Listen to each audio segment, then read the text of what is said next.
বাবা, তুমি কেন আমাকে একা ফেলে চলে গেলে? তুমি বলতে না এই লাঠি পথ দেখাবে। দেখো, আজ আমার চারপাশে শুধু অন্ধকার। আমি কি করব বাবা? আমি কোথায় যাব?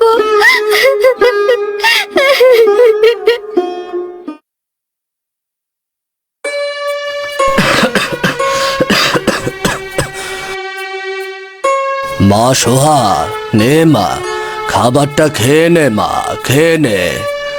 বাবা, তুমি সকাল থেকে কিচ্ছু খাওনি, কাশছো এত। এই সামান্য রুটিটা তুমি অর্ধেক খাও, আমি অর্ধেক খাই। না রে মা, তুই খা। তোকে সুস্থ হয়ে যে অনেক দূরে যেতে হবে। আবার তো বয়স হয়েছে রে, আবার খিদে কম। তুই খেয়ে নে মা, খেয়ে নে। আমাদের এই কষ্ট কবে শেষ হবে বাবা? মা চলে যাওয়ার পর থেকে তুমি এত খাচ্ছ, তাও দুবেলা দুমুঠো ভাত জোটে না। সৃষ্টিকর্তা কেন আমাদের এত পরীক্ষা নিচ্ছে বাবা? কষ্টের পরেই তো সুখ আসে মা। সততার ধৈর্য হলো মানুষের আসল সম্পদ। কখনো কারো ক্ষতি করবি না, দেখবি সৃষ্টিকর্তা নিজেই তোকে পথ দেখাবে, বুঝলি তো? এই যে কাঠুরে, বলি, এই ভাঙা পুরনো মরা বাঁশের লাঠিটা বগল দাবা করে প্রতিদিন কোথায় ছোট? এই লাঠি দিয়ে বাঘ মারবে নাকি?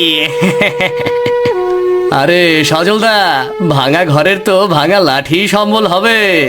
বাপ মেয়ের যা অবস্থা, কয়েকদিন পর এই লাঠি চিবিয়েই খেতে হবে। তোমরা আমার বাবাকে নিয়ে এভাবে কেন কথা বলছো? আমার বাবা সৎ পথে কষ্ট করে টাকা রোজগার করে, কারো দয়া নেয় না। মুখে মুখে বড্ড তর্ক শিখেছিস। ভিক্ষের চাল খাস, আবার তেজ দেখাস। দূর হ এখান থেকে, দূর হ। চল মা, চল এখান থেকে, আর কথা বাড়াস না। চল চল।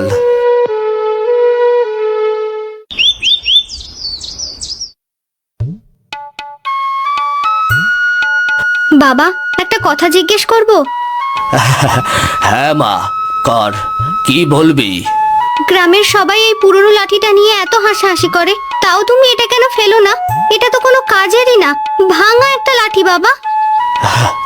মারে, সব জিনিসের মূল্য বাইরে থেকে দেখে বোঝা যায় না।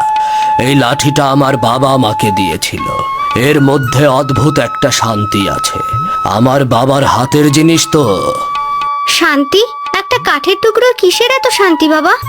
যেদিন আমি এই পৃথিবীতে থাকবো না, তুই একা হয়ে যাবি, সেদিন এই লাঠিটাই তোকে পথ দেখাবে মা।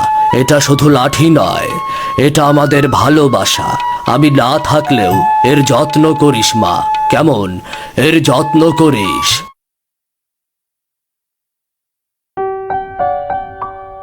সোহা মা, সোহা, আমি কাঠ কাটতে চলে গেলাম রে মা। কেমন? কাঠ কাটতে চলে গেলাম। বাবা, ভাত তো প্রায় হয়ে এসেছে, আর একটু অপেক্ষা করো, এখনই রান্না হয়ে যাবে বাবা। না রে মা, বেলা চড়ে এলে কাঠ কাটতে খুব কষ্ট হয়ে যায়। আমি এসে খাবার খাবো। এখন চলি রে, চলি। আচ্ছা বাবা।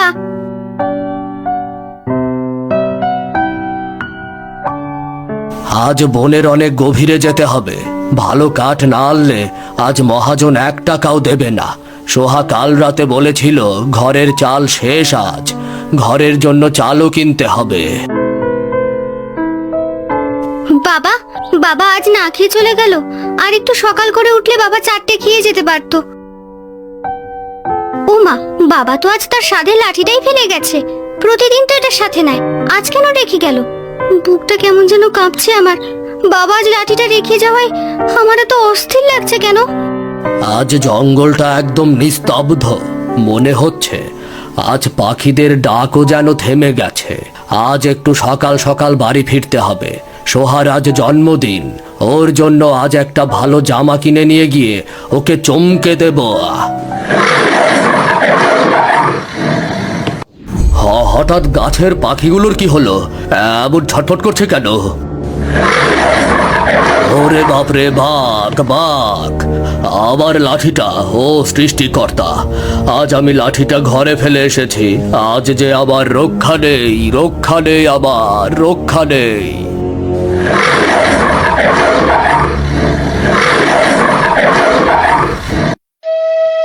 বাবার কি হলো? এখনো ফিরছে না কেন? আজ রোজ তো দুপুরের পর পরই চলে আসে। কাকা, আমার বাবা কই? বাবা তো এখনো ফিরলো না। আজ বাবা আপনাদের সাথে আসেনি? শহরে বনের গভীরে তোর বাবার রক্তমাখা কাপড় আর কুড়াল পেয়েছি। এই নে, ওখানে বাঘের পায়ের ছাপ ছিল। তোর বাপকে যে আজ বাঘে খেয়ে ফেলেছে। না, এটা হতে পারে না। বাবা আমাকে ছেড়ে যেতে পারে না। বাবা, এটা কি হলো?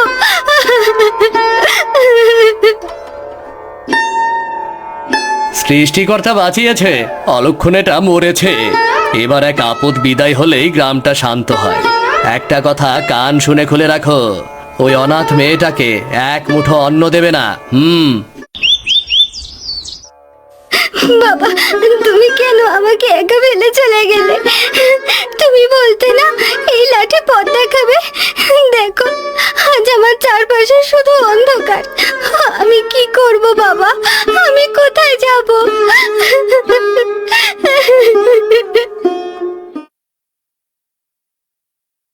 এই 1 মাস মানুষের বাড়িতে কাজ করে কোনো রকমে পেটে ভাতে খেলাম। হঠাৎ করে গ্রামে দুর্ভিক্ষ শুরু হয়ে গেল। কেউ আর কাজ দিতে চাইছে না। কি যে করি? রিনাদি, গ্রামে তো খরা দেখা দিয়েছে। ফসলের মাঠ শুকিয়ে কাঠ, মানুষের ঘরে খাবার নেই। সবাই তো হাহাকার করে বেড়াচ্ছে। কি যে করব, চিন্তায় কিচ্ছু ভালো লাগছে না। গ্রামে এক দানাও খাবার নেই। আমাদের এবার শহরে গিয়ে কাজ খুঁজতে হবে মনে হচ্ছে। কিন্তু শহরে যাওয়ার পথ তো ওই ভয়ঙ্কর বনের ভেতর দিয়েই। কি আর করা, কষ্ট করে হলে তো যেতে হবে গো দিদি। গ্রামে থাকলে আমিও না খেয়ে মরে যাব। মানুষ আমাকে কাজ দিচ্ছে না। আমাকে ওই বনের পথ পাড়ি দিয়েই শহরে যেতে হবে। বাবা, তুমি আমাকে শক্তি দিও। তোকে আর ফেলে যাব কোথায় রে লাঠি? তুই আমার বাবার সঙ্গী ছিলি। তোকে আমার সাথে রাখলে মনে হয় বাবা যেন আমার সাথে আছে। চল, আজ থেকে আমাদের স্থান শহরে। অনেক পথ পাড়ি দিতে হবে যে।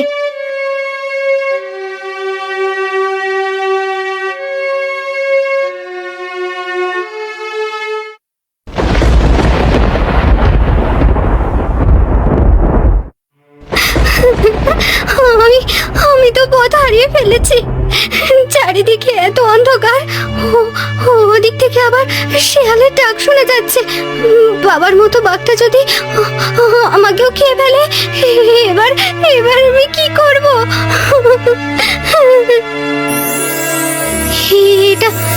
এটা কি হলো? এই লাঠি থেকে এমন আলো বের হচ্ছে কেন? বাবা, বাবা তুমি? ভয় পাস না মা, কাঁদিস না। আমি তোকে বলেছিলাম না, এই লাঠি তোকে পথ দেখাবে। তোর বাবার ভালোবাসা সব সময় তোর সাথে আছে। এই আলোর পেছনে পেছনে সোজা হেঁটে চল, তুই নিরাপদ পথ পেয়ে যাবি রে। বাবা, এই দেখো, আমি ভয় পাচ্ছি না। আমি চলছি, আমি এখনই চলছি। ভাগ্যিস লাঠির আলোটা পথ দেখাচ্ছে, না হলে আজ আমার কি হতো? লাঠিটার আলো ঝোপের ওখানে পড়তেই সে দেখতে পেল সেখানে একটা ছোট সুন্দর রঙিন পাখি ডানা ভাঙা অবস্থায় পড়ে ছটফট করছে। পাখিটার গা থেকে বেশ রক্ত ঝরছে। আহারে, পাখিটার কত কষ্ট হচ্ছে। কেউ বুঝি একে তীর মেরেছে। এখন কি করব? কিন্তু সোহা, তোর তো দেরি হয়ে যাচ্ছে। রাত বাড়লে বনের বিপদ বাড়বে। তোকে তাড়াতাড়ি শহরে পৌঁছাতে হবে। চলে যা সোহা। না, বাবা সবসময় বলতো বিপদে পড়া জীবকে সাহায্য করা মানুষের সবচেয়ে বড় ধর্ম। নিজের ক্ষতি হলেও অন্যের উপকার করা উচিত। সোহাগ তার পুটলি থেকে জল বের করে পাখিটাকে খাওয়ালো এবং নিজের ছেঁড়া কাপড়ের একটা অংশ ছিঁড়ে পাখিটার ডানায় পট্টি বেঁধে দিল। এখন আর তোমার কোনো চিন্তা নেই। তুমি খুব তাড়াতাড়ি সুস্থ হয়ে যাবে। তোমাকে তো এভাবে একা রেখে যেতে পারবো না। চলো, তোমাকে আমার সাথে নিই। তুমি কে? ভয় পেও না দয়ালু মেয়ে, আমি এই বনের রক্ষক পড়ি। আমি মানুষের রূপ চেনার জন্য পাখি সেজেছিলাম। এই বনে অনেক মানুষ আসে, কিন্তু সবাই স্বার্থপর। শুধু তুমি নিজের বিপদের কথা না ভেবে আমার প্রাণ বাঁচিয়েছো। সোহা, তোমার বাবার খাঁটি ভালোবাসা এই লাঠিতে মিশেছিল, কিন্তু তোমার ভেতরের এই নিঃস্বার্থ দয়া আর পরোপকারী এই লাঠির আসল জাদু আর শক্তিকে জাগিয়ে তুলেছে। কুৎসিত জিনিসের ভেতরেই আসল সৌন্দর্য লুকিয়ে থাকে। আমার বাবা খুব ভালো মানুষ ছিলেন পরি দিদি। তোমার এই দয়ার পুরস্কার স্বরূপ আমি তোমাকে এই অক্ষয় বীজ দিলাম। এটা নিয়ে তোমার গ্রামে ফিরে যাও। তোমার গ্রামে আর কোনো কষ্ট থাকবে না। এই এই একটা বীজে? এটা নিয়ে তোমার ভাবতে হবে না, সময় হলে সব দেখতে পারবে। আমাকে তাড়াতাড়ি বাড়ি ফিরতে হবে। পরিদিদি যখন এই বীজটি গ্রামের উপকারের জন্য দিয়েছেন, তখন নিশ্চয়ই ভালো কিছু হবে। মানুষের হাহাকার এভাবে দেখার মতো না।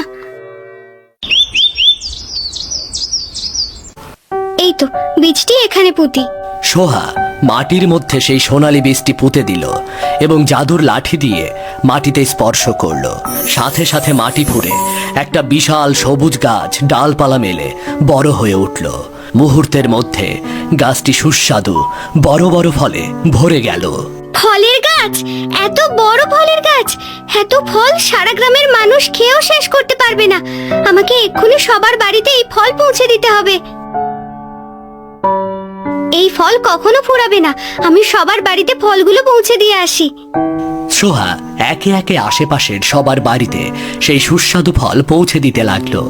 গ্রামের সবাই সোহার ওপরে খুব খুশি হলো।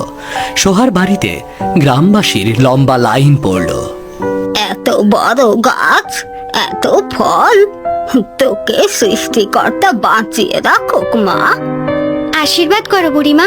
গ্রামবাসী ভাই ও বোনেরা, তোমরা যে যত পারো ফল পেড়ে খাও। এই ফল কখনো শেষ হবে না। আমার বাবা আর বোনের পরীর আশীর্বাদে আমাদের গ্রাম আর কখনো না খেয়ে কেউ মরবে না। সোহা, আমাদের ক্ষমা করে দাও মা। আমরা তোমার বাবাকে উপহাস করেছি, তোমাকে তাড়িয়ে দিতে চেয়েছি, অথচ আজ তোমার আর তোমার বাবার সেই লাঠির কারণে আমাদের পুরো গ্রামের মানুষের প্রাণ বাঁচল। আমরা আসলে অন্ধ ছিলাম। হ্যাঁ সোহা, আমাদের ক্ষমা করো। আজ থেকে তুমি এই গ্রামের মেয়ে নও, তুমি আমাদের সবার মা। আমি কাউকে মনে রাখিনি চাচা। বাবা বলতো ক্ষমা হলো মানুষের সবচেয়ে বড় গুণ। তোমরা ভালো থাকলেই আমার বাবা ওপারে শান্তি পাবেন। তোর বাবার এই লাঠিটাই গ্রামের আশীর্বাদ। এই লাঠিটা আমরা গ্রামের চৌরাস্তার মোড়ে একটা পাথরের বেদি তৈরি করে এই লাঠিটা সেখানে স্থাপন করব, যেন সবাই এই লাঠিটা দেখে তোর বাবার কথা আজীবন মনে রাখে রে। আর এই লাঠিটা যেন হারিয়ে যাওয়া অন্ধকার রাস্তাকে আলোকিত করে সবাইকে পথ দেখায়। কেমন? বাবা, তোমার লাঠি আজ পুরো গ্রামকে পথ দেখালো। এটা আজ থেকে এখানেই থাকবে। তুমি সব সময় আমার সঙ্গে থেকো বাবা।